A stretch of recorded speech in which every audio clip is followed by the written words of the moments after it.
अस्सलाम वालेकुम फ्रेंड्स, अज असां वटि टॉपिक है प्रॉपर एंड इम्प्रॉपर फ्रैक्शन बाबत। ठीक है, ये मैथमेटिक्स जो अहम टॉपिक है, अक्सर इन मजा जो है टेस्ट में सवाल भी अचन था पाया। ठीक है, अज असीं इम्प्रॉपर एंड प्रॉपर फ्रैक्शन के समझण की कोशिश कंदासीं ऐं इन्हनि जो मतिलबु छा आहे ऐं कहिड़ा फ्रैक्शन जेके आहिनि प्रॉपर फ्रैक्शन आहिनि ऐं कहिड़ा जेके फ्रैक्शन आहिनि उहे इम्प्रॉपर फ्रैक्शन आहिनि। ठीक है, सो लेट्स स्टार्ट।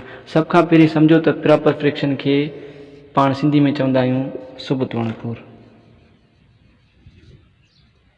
सुबतो अणपुर। ठीक है, ऐं इम्प्रॉपर फ्रैक्शन की पाण चवंदा आहियूं सिंधी में उबतो अणपुर।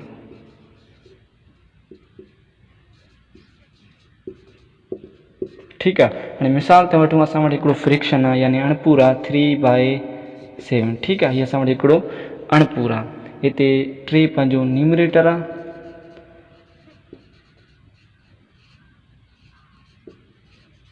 न्यूमरेटर है 7 पंहिंजो डिनोमिनेटर है।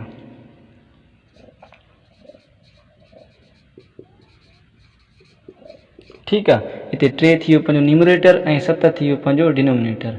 हाँ ॾिसो, न्यूमरेटर नंढो आहे ऐं डिनोमिनेटर वॾो आहे, त हीउ पंहिंजो कहिड़ो फ्रैक्शन थी वियो, प्रॉपर फ्रैक्शन। ठीक है, जॾहिं बि न्यूमरेटर नंढो हूंदो अदद ऐं डिनोमिनेटर वॾो अदद हूंदो त पाण उनखे प्रॉपर फ्रैक्शन चवंदासीं। ठीक है, अञा ॿियो मिसाल वठूं था पिया। असां वटि फ्रैक्शन आहे 6/7। ठीक है, सो हिते बि 6 जेको न्यूमरेटर आहे, जेको आहे 7 हिते डिनोमिनेटर आहे। न्यूमरेटर जेको आहे नंढो आहे ऐं डिनोमिनेटर वॾो आहे, त इन सूरत में पाण चवंदासीं त हीअ बि प्रॉपर फ्रैक्शन है। ठीक है, अञा भी मिसाल वठूं था पिया। फ्रैक्शन है असां वटि 10/11। ठीक है, सो हिते भी 10 जेको न्यूमरेटर नंढो आहे ऐं 11 पंहिंजो डिनोमिनेटर वॾो आहे। जॾहिं भी न्यूमरेटर नंढो अदद हुजे ऐं डिनोमिनेटर वॾो अदद हुजे त पाण इनखे चवंदासीं प्रॉपर फ्रैक्शन। ठीक है, सो क्लियर आहे। सो अहिड़े तरीक़े सां असां इम्प्रॉपर फ्रैक्शन जा मिसाल था वठूं। असां वटि फ्रैक्शन आहे हिकिड़ो 6/5।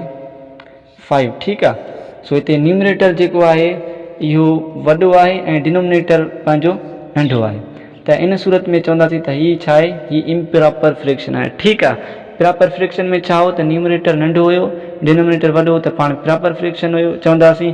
ऐं हिते असांजो न्यूमरेटर वॾो आहे ऐं डिनोमिनेटर नंढो आहे, त असां चवंदासीं त हीअ इम्प्रॉपर फ्रैक्शन है। ठीक है, अञा ॿियो मिसाल वठूं था। असां वटि फ्रैक्शन आहे 7/5। ठीक है, सो हिते भी न्यूमरेटर पंहिंजो हिते भी पंहिंजो न्यूमरेटर वॾो आहे ऐं डिनोमिनेटर नंढो आहे, त हीअ असांजो कहिड़ो फ्रैक्शन थी वियो, इम्प्रॉपर फ्रैक्शन थी वियो। अञा ॿियो मिसाल वठूं था। असां वटि फ्रैक्शन आहे हिकिड़ो 6/3।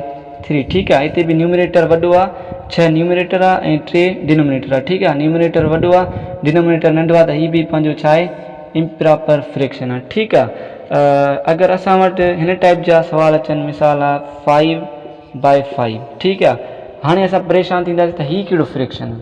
सो हीअ अव्हांखे मां ॿुधाए छॾियां त हीअ प्रॉपर फ्रैक्शन है। ठीक है, जॾहिं बि डिनोमिनेटर ऐं न्यूमरेटर साॻिया हुजनि त उनखे पाण चवंदासीं प्रॉपर फ्रैक्शन। उम्मीद करियां थो त हीअ वीडियो अव्हांखे सम्झ में अची चुको हूंदो। वधीक अहिड़नि वीडियोस ॾिसण जे लाइ मुंहिंजे चैनल खे ज़रूरु सब्सक्राइब कयो, हौसला अफ़ज़ाई लाइ।